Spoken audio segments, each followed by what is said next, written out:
Welcome to the show again, Doing It Right, and that is exactly what we are going to be doing today because I have a very special guest, someone new to Dallas, and I'm going to tell you who it is. Our Dallas Police Chief, Daniel Comeaux, and he says it like it is. 3 decades of law enforcement, including narcotics enforcement and high-risk investigations. That's big stuff, folks. He'll share the good, the bad, and the ugly of his life and his career. So this interview is just about every single one of us. If you are watching, I want you afterward to share this. We all need to hear what Chef Comeaux is going to say because we want to take care of our cities and our insidious infiltration of crime that needs to be and is being stopped. Stay tuned. Welcome to our podcast, Doing It Right. This podcast reveals authentic stories from successful leaders doing it right. It's about their journey to become a leader, their choices, motivations, and lessons. In essence, how they built successful personal brands. Your host is Valerie Sokolosky, author of 8 leadership books and nationally known as an authority on executive presence and personal branding. Let's get started. Here's Valerie. All right. As I always start, I am wearing a wonderful outfit by my friends at Betty Ryder Boutique at Preston Center and Northwest Highway. You will know the shop because it has a red door just like this. It's what it looks like. Stop in, tell Betty Ryder you saw the show and how much you appreciated it, especially this one. All right, Chief Comeaux, welcome to the show. Thank you, but I don't have an outfit from there. Well, your wife might need to go in there. You have been interviewed by so many people, and I watched all of them. And you are doing what the whole idea of this show is about, living life and doing it right. I'd like you just to start about not only your work, but how did you grow up? Did you always know you wanted to be the chief of police in Dallas? Likely not. No, I definitely didn't know I wanted to be the chief of police in Dallas at an early age. My mom and I moved to New Orleans, Louisiana from Lafayette, Louisiana when I was about 3 years old. My mother was married to an abusive man who was an alcoholic. She later divorced him. So to this day, I really don't know my biological dad, and he's deceased now, which I don't know him. And my mother remarried at a later age. I was probably about 7 years old.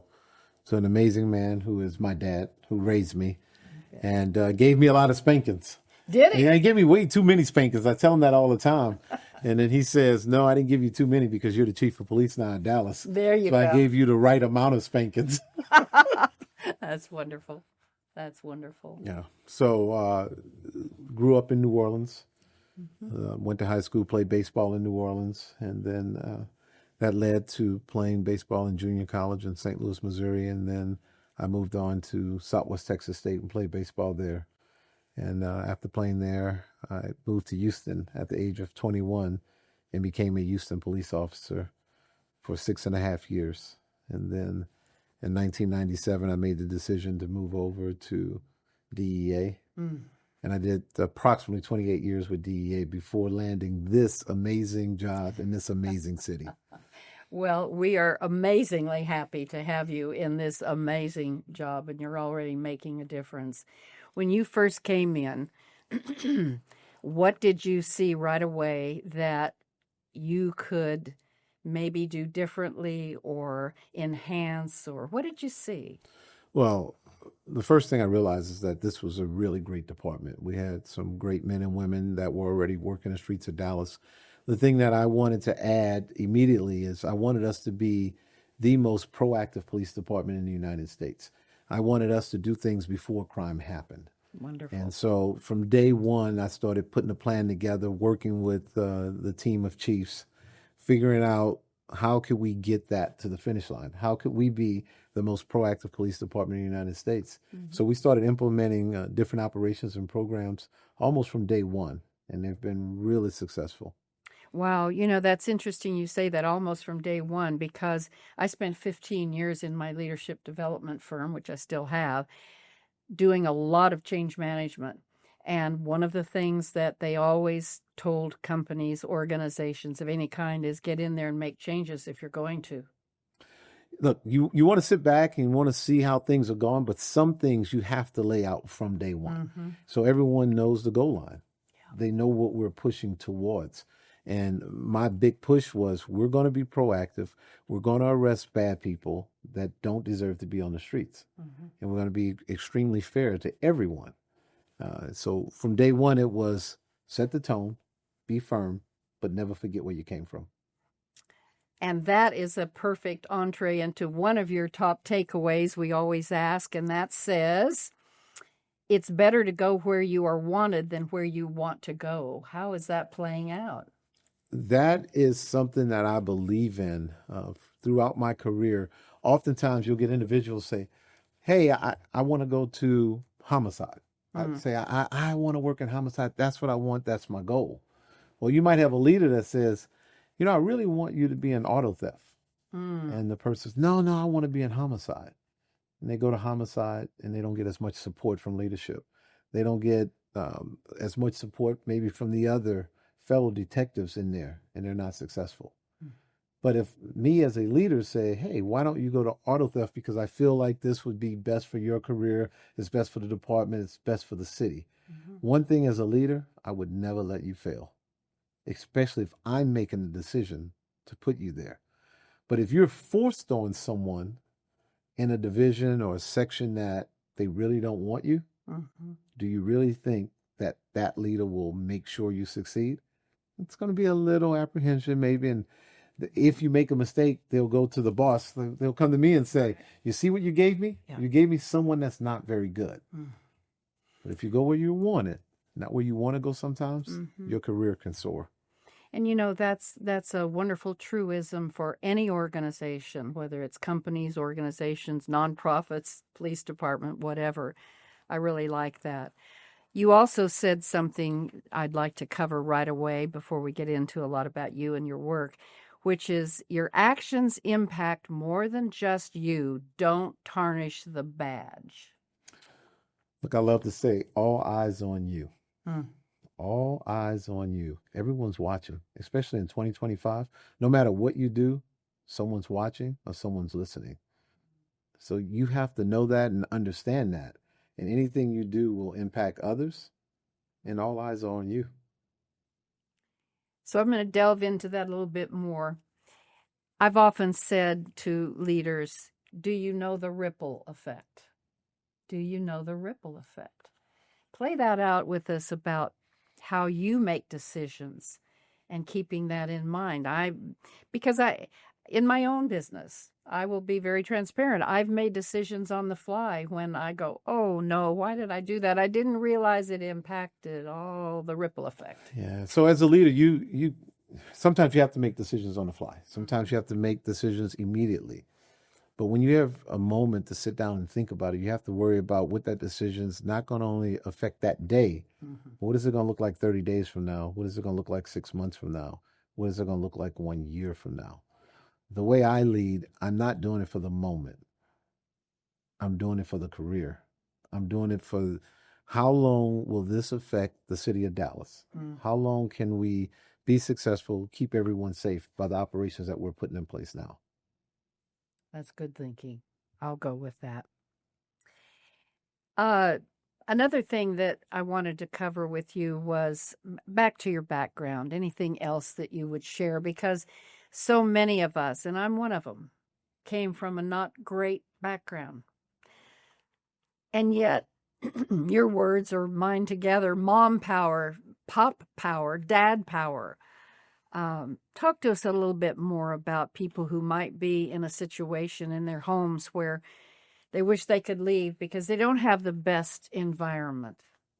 Look, for me, I believe it's a lot of activities. I believe you have to keep the mind working, especially when it comes to kids these days. And one of the things in my neighborhood, what I saw was everyone that was in structured environment after school, those who played sports, those who were in certain activities in the band. Mm-hmm.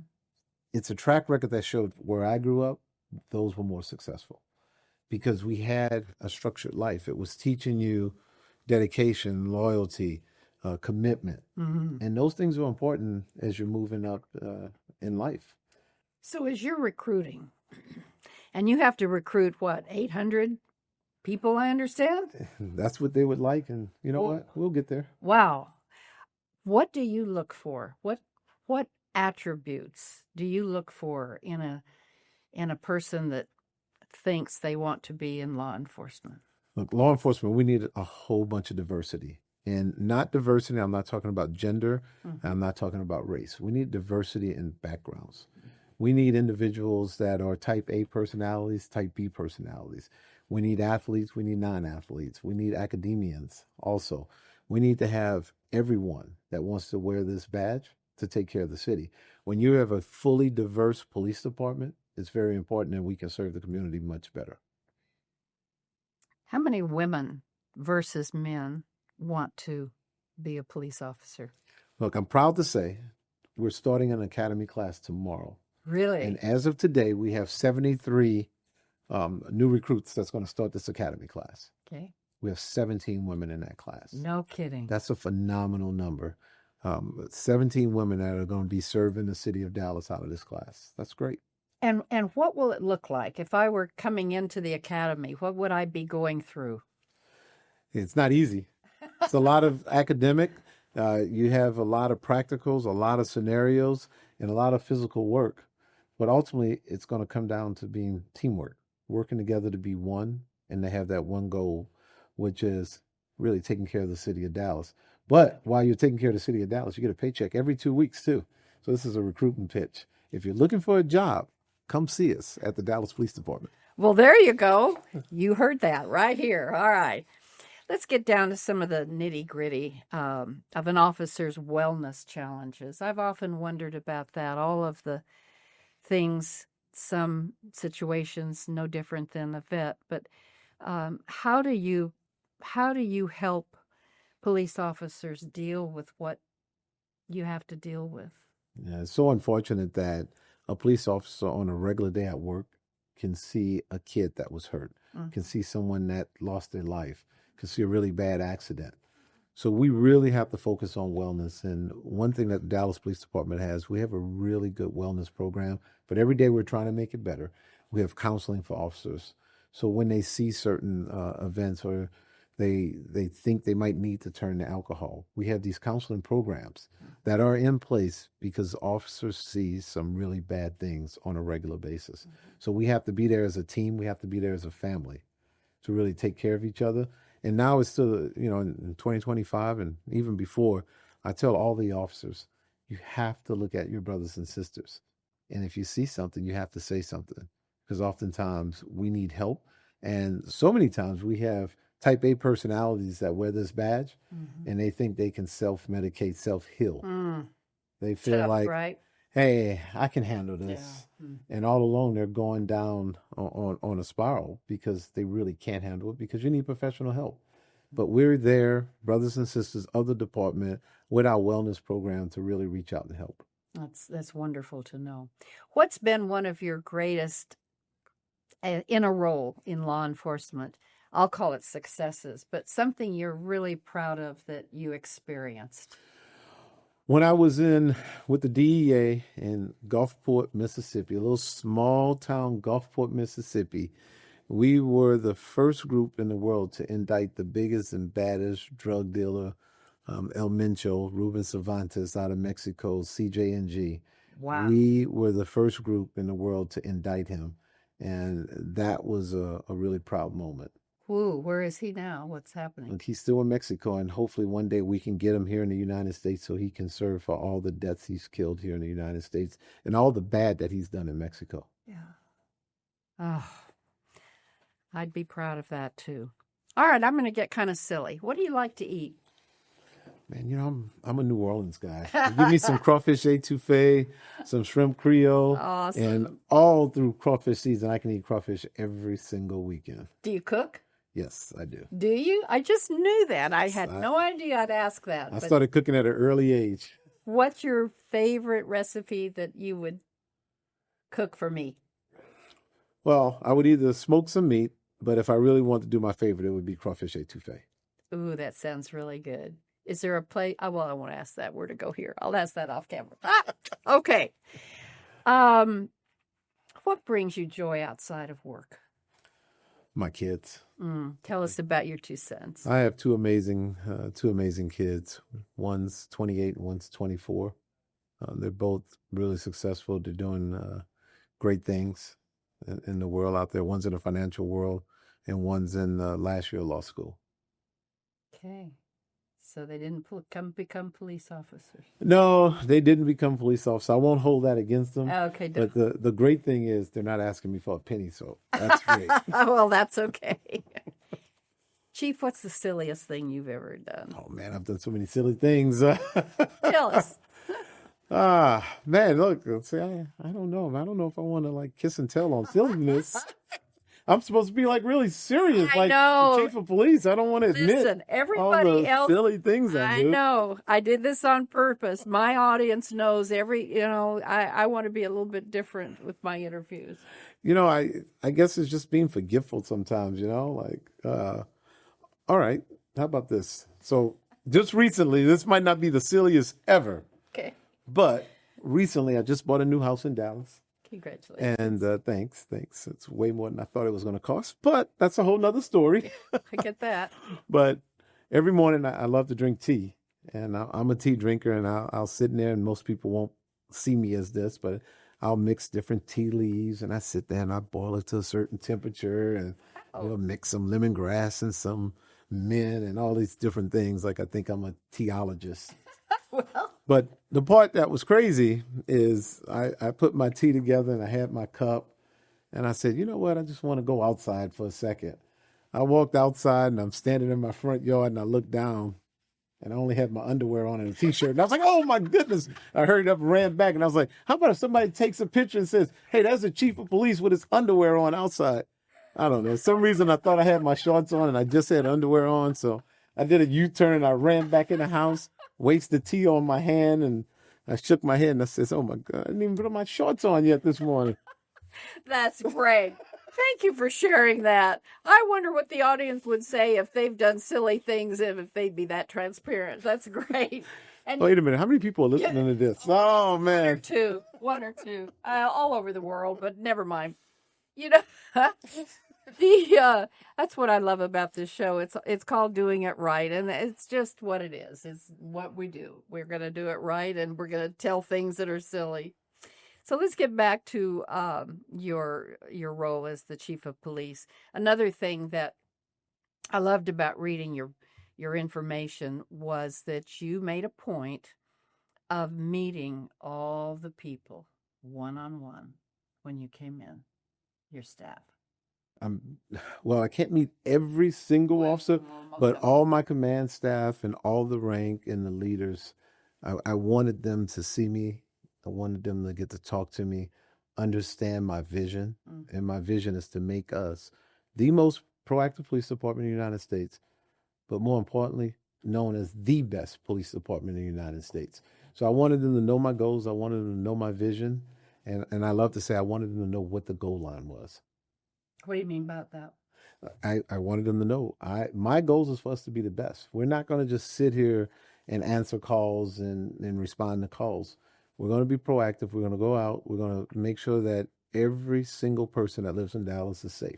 That's our goal. Mm-hmm. And obviously we can't keep everyone safe because there's so many crimes out there, especially where, someone that that commits a crime. We can't be there every time. But I guarantee you if something happens, we're going to do our very best to solve those crimes. Mm-hmm. So I want to be the best at whatever we do throughout the entire police department. Boy, you can just see and hear that grit, can't you, audience? What about the homeless? It's a major problem. Everywhere. Yeah. And I lived in San Francisco. I lived in Los Angeles. Homeless out there it's bad. Dallas is doing their best to get it right. And what everyone needs to know, we have special teams that are formed. We formed the homeless outreach team. We call it the HOT team. We just started it, matter of fact, this month. And it's a team that's going out with not only police officers, but we're joining hands with some of the nonprofit organizations and some counseling, where we're trying to work with some of the homeless, where we're giving them a way out. We're giving them a nonprofit organization that can house them, that can give them a free apartment, a free house. We've worked with the Veterans Affairs, where if they're a veteran, the VA will take them in. Okay. So we're doing more than just, say, kicking them off the streets or putting them in jail. We're really trying to work with the homeless. But we're going to escalate it up to enforcement, but we would much prefer to give assistance and help first. Sure. Well, that's what you who are so caring and our police officers all are. I've had to deal with them in situations where they've come to my rescue, and that caring just shows the minute I see their eyes. Well, I appreciate that. You bet. How has the approach to narcotics, let's go back to your information and experience in law enforcement in narcotics. What do you see as some good changes in how we're dealing with narcotics? Well, the thing that everyone needs to understand with narcotics, drug dealers don't care. No. Drug dealers don't care about life. They don't care about humans. They don't care about what's right. What they care about is the dollar bill. Whatever makes them money is what makes them tick, and that's what they care about.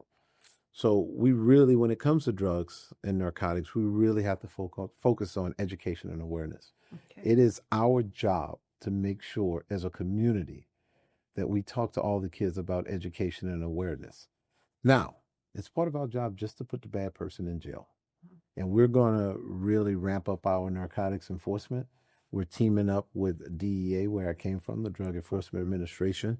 I've sat down with the new administrator, and we're formulating some plans where we're going to really go after some big, bad drug dealers in the Dallas area, and we're going to make them pay for the poison that they're selling on our streets. That just gives me chills.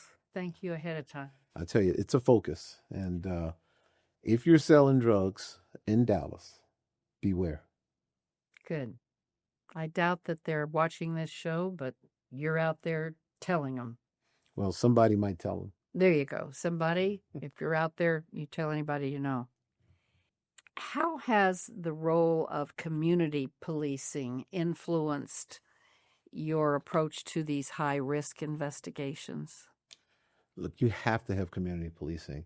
And there's some departments in some area that are pulling away from community policing because we don't have enough officers to put the badge on right now. But I can assure you in Dallas, we won't pull away from community policing because it's so important. When you have officers that's in the community, and one of the things that I love to say, and I've told this at many town hall meetings, and I've told my officers this, and I've told those attending town hall meetings, I challenge you to get at least 3 phone numbers from officers, and to all my officers, I challenge you to get 3 phone numbers from the community, because that's where real policing starts. Because maybe you'll see something and you'll say, you know what, I shouldn't call 911 on that. That's not an emergency. But if you have an officer's number in your phone, you might say, let me call and just see. Hey, on my street, I've noticed at 10 o'clock at night, they always bring suitcases in the house. And I just think it's weird. But I don't see anything else other than that. That could be enough to start an investigation. So now we set someone out, and all of a sudden we realize on Monday, Wednesdays, and Fridays at 10 o'clock, they bring drugs in the house. And you wouldn't have made that phone call because it's not an emergency call. So you would have just sat on that information. But if you have a personal relationship with an officer, you could have just solved something really big. So I challenge everyone, meet an officer that works your area, get their phone number, and if you see anything that's just a little out of whack, just a little weird, pick up the phone and call. And it also works in the other favor with the officers. If you know someone in the community and there's a rash of crimes that's happening, and they pick up the phone, and there's always somebody in the neighborhood that knows everything that's going on in the neighborhood. Interesting comment. So I live in a high rise. Would you say the same thing? Well, there's things going on downstairs in the high rise that every day when you walk in, you see. You never know what you're going to see. It could be Be alert. It could be as simple as someone is all of a sudden breaking into cars outside, and you're like, "Hey, there's always a guy with a green jacket on that comes around at 8:00," and you don't think anything of it. Then we wait for this guy at 8:00 with this green jacket, and we follow him and see what's going on. Maybe you just solved the problem. Be aware. What about women just going out at night? What do you recommend? I'll speak for myself. I never carry anything. I don't even know how to shoot a gun, and I wouldn't carry a gun, I don't think. What do I do? You just have to be aware of your surroundings. You have to know what to do, when to do it, how to do it, just to be as safe as possible. And I know you can't stop living.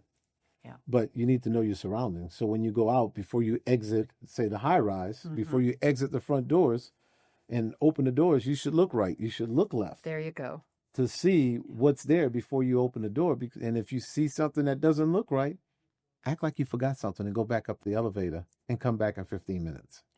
Good advice. Don't be in such a rush. Look at your surroundings first to make sure you don't see anything out of the ordinary. And traveling in more than one always helps. Because people who are committing crimes don't want someone else to see them committing a crime. So if you're traveling in more than one, it always helps. That's very basic, good, solid advice. Very much so. Thank you. Oh, so many things I want to ask you. Looking back on your career of, so much experience. Los Angeles, San Francisco, all the things you have experienced and seen. What advice would you give to your younger self about starting in law enforcement? Well, for me, I'm an extremely competitive person. No. I don't know if you were able to figure that out. I'm extremely competitive, and my goal is always to be the best. And just strive to be the best. Strive to have others that are behind you to want to look up to you, to be like you. And then you have to be good enough to build a bridge behind you to make sure that they can cross that bridge. I love that. What would your sons say that they will remember most about their dad? Dedicated. Yeah. I think dedication would be probably one of the first that comes to their mind. Firm but fair. Firm but fair. But dedicated. You have said so many things today that are not only so powerful about being our new chief of police, but are so powerful about anybody that has direct reports, that is called a leader, that has to lead others and their organizations. I want to thank you so much for taking so much time to be with me today. You're real special. Thank you. I appreciate it. And doesn't he have a great smile? That says it all, too. So stay tuned. I always have kind of a philosophy at the end called VALERIE'S, and this is the one for today. You'll like this. Play every game for all you're worth, but when it's over, it's over. And that's a quote from someone called T.G. Hall. And I want to make it personal. I had a situation not long ago where I showed up and I did my very best all day for this organization. And the reports were all great. And yet, they never hired me again. And I found out there was no reason. They just went on to different people. But do you think that bothered me? Oh, my gosh. Yes. So I think there's a real message for me in that, and maybe for some of you. It doesn't matter if it's prolonged, more experiences because you were successful here. If it isn't, it isn't. Don't ever stop being as successful as you can possibly be and always putting your best out there. So let me read this one more time. Play every game for all you're worth, but when it's over by T.G. Hall. And that's it for this time. Stay tuned for the next powerful guest. And in the meantime, keep doing it right. Bye for now. Thanks for listening. To receive Valerie's voice, free monthly leadership tips, and to learn more about her leadership programs and coaching, visit her website, valerieandcompany.com. Next week, we'll be here again to inspire, engage, and equip you with teachable points of view from successful leaders who have been doing it right. Until then, lead authentically.